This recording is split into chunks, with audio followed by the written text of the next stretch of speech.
Hello, YouTube.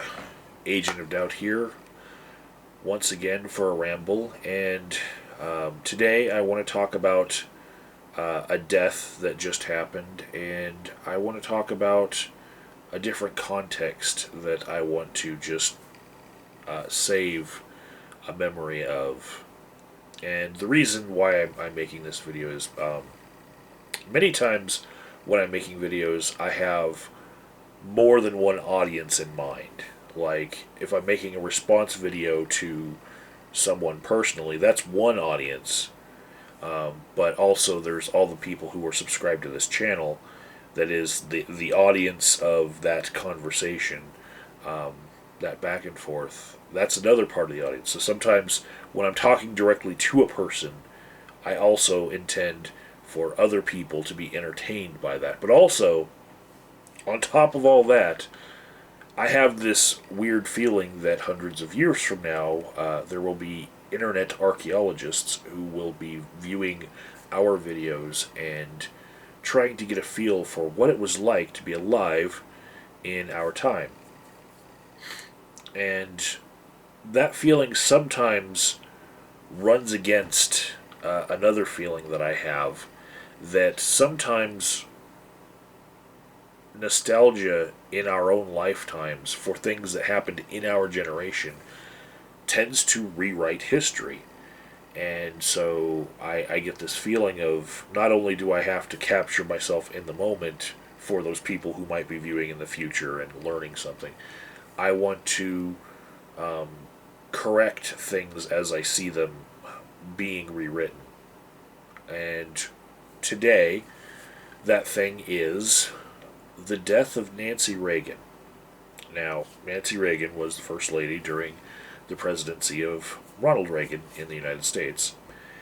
And in the 80s, in 1986, she started a campaign called Just Say No. That was her first lady pet project, kind of like Michelle Obama has a garden in the White House courtyard, you know.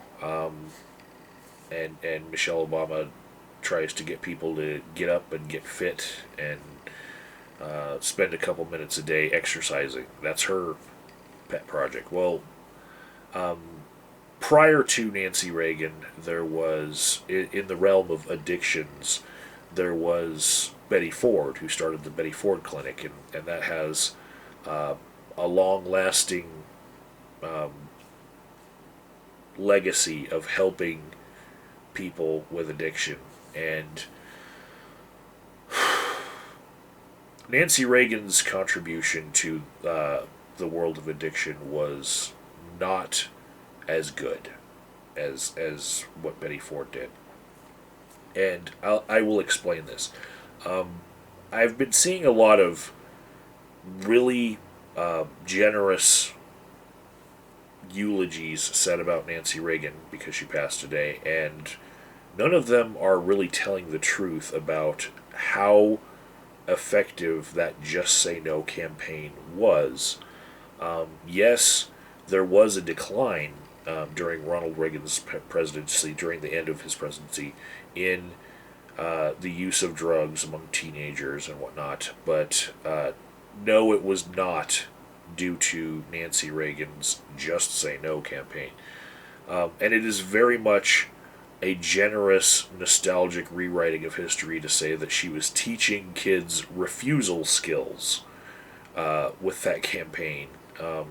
No, she wasn't. It wasn't that in-depth. It wasn't that technical. It wasn't that smart.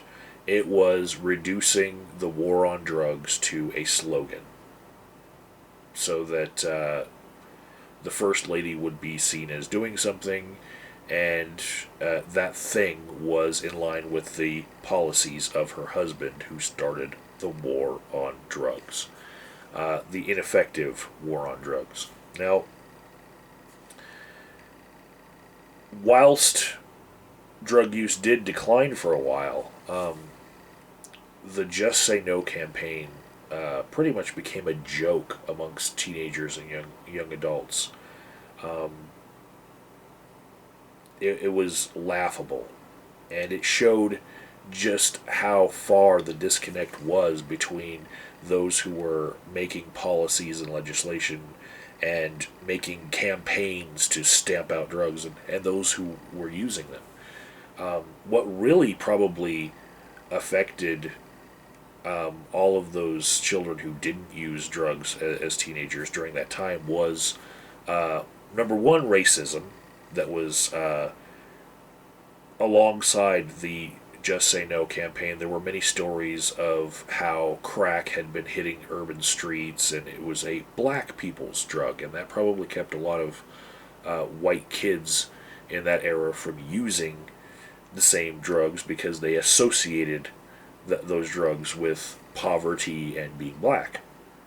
And the other thing was many anti-drug campaigns at the time associated drugs with birth disorders, which culturally at the time were seen as like the worst thing that could possibly happen.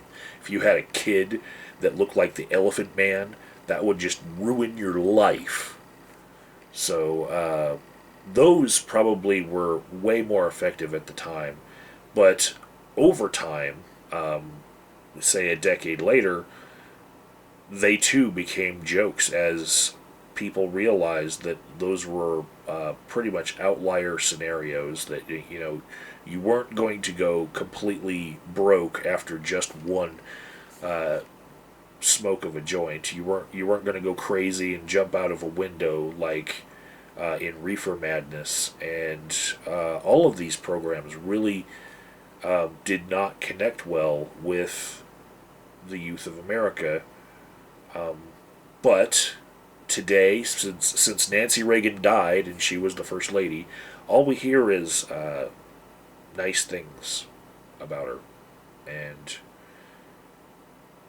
I just feel like that rewriting of history, that nostalgia for things that weren't effective at all, is not sending the truth to the future as they're going to try to study us in this time.